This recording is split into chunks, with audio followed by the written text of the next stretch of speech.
Hey all അങ്ങനെ 2 മാസത്തെ വെക്കേഷനൊക്കെ കഴിഞ്ഞത് എന്തൊരു ചൂടൻ തിരിച്ചു പോകുന്നതൊക്കെ പറയില്ല എന്ന് പറഞ്ഞാൽ ഇത് പാത്തു തിരിച്ച് കോളേജിലേക്ക് പോവാണ്. ഇൻറ്റേൺഷിപ്സും അതൊക്കെ ആയിട്ട് ആകെ മൊത്തം തിരക്കൊക്കെ ആയിരുന്നു. ഈ പ്രാവശ്യം ഞങ്ങൾ ഒരുമിച്ചാട്ടോ കൊണ്ടുവിടാനൊക്കെ പോയത്. അപ്പോൾ ഇത് പപ്പായും പോപ്പി എന്നാണ് ഇസുവിനെ വിളിക്കുന്നത്. അവിടെ ഒരു കുറച്ച് നേരം സെൽഫി ടൈം കേട്ടോ. ഇസുക്കൂട്ട് കൂടുതൽ ടൈം സ്പെൻഡ് ചെയ്യുന്നത് പപ്പ അടുത്താണ്. 2 മന്ത്സ് പോയതേ അറിഞ്ഞില്ല, വളരെ പെട്ടെന്നാണ് പോയത്.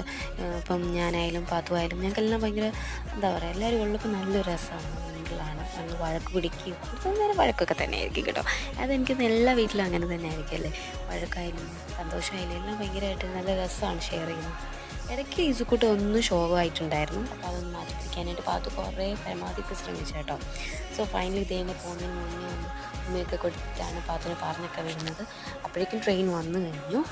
ഞങ്ങൾ അതിന് മുന്നിലേക്ക് ഓടുവാണ് കേട്ടോ. ഫൈനലി പെട്ടിയെല്ലാം എടുത്ത് ട്രെയിനിൽ വെച്ചു. അതാണ്ട് പാത്തുവിനെ പിന്നെ കാണാൻ പറ്റിയില്ല. അവളുടെ ഫ്രണ്ടിനോട് ഞങ്ങൾ ബൈ ബൈ ഒക്കെ പറഞ്ഞു.